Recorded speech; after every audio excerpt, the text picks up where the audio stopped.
हाय, नमस्ते, hello from पाने astro.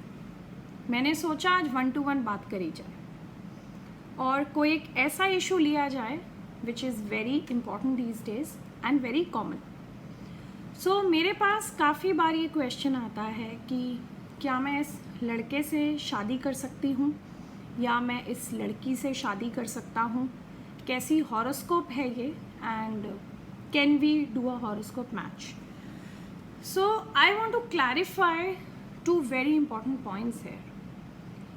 Horoscope matching is not the only criteria to accept or reject a person.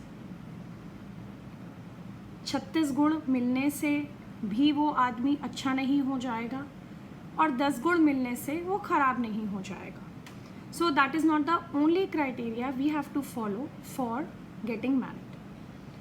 हमें follow क्या करना है? How this confusion should be solved.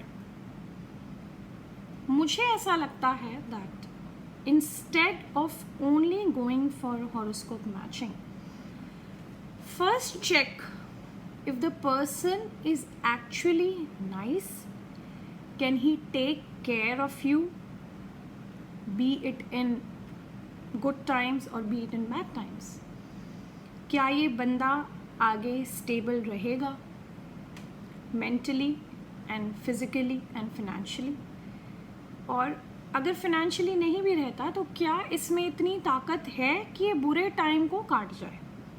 First thing.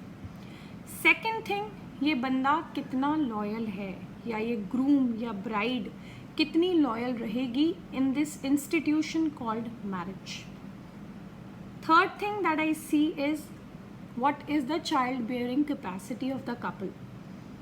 Only females should have a good horoscope in context of childbearing? No, both the partners are equally important as we know, and we have to check the horoscope in case of childbearing capacity. And lastly, Lagan.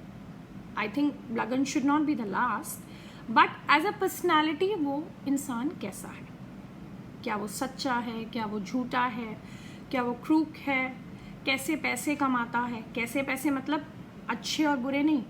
What is the resource of that income, what is the source of that income. क्या वो अच्छे तरीक़ों से पैसे कमाता है, कम ज़्यादा से कॉन्टेक्स्ट नहीं है हमारे. And one very important thing, मेरे हिसाब से शादी के टाइम के अराउंड उस ग्रूम की या ब्राइड की महादशा बदलनी नहीं चाहिए. That is one major important point, because when the Mahadasha changes for good or for bad, there would be many changes in your life. वो खराब है वो अच्छी है उसका असेसमेंट हम बाद में करेंगे, बट एटलीस्ट शादी के 1 साल के अंदर महादशा चेंज नहीं होनी चाहिए. लेट्स से कि आपने सगाई आज 2022 जून में कर ली and his mahadasha is changing in July. I'm not saying that he will say no to marriage or he will change his mind, but the chances are there will be some major changes in his life that is going to affect your decision. So in the order of importance, first is Lagna. Avoid a lot of malefics sitting in the Lagna. Second, mental stability. Moon should be strong. Not everyone has a strong moon these days. Everyone has some or the other issue. Everyone is facing some or the other issue. But at least to me, at least save the moon. Moon shouldn't be in Rahu Ketu axis. Moon shouldn't be too much afflicted. Thirdly, 5th house कैसा है? 5th house से बच्चा और पढ़ाई दोनों देखी जाती है. It is important that the person you are getting married has a strong 5th house. उसका एजुकेशन लेवल, बैकग्राउंड, थिंकिंग अच्छी है, and if he has a strong 5th house then definitely उसकी चाइल्ड बेयरिंग कैपेसिटी ठीक होगी. And lastly, mahadasha shouldn't change at least 1 to 2 years of the marriage period. Thank you so much.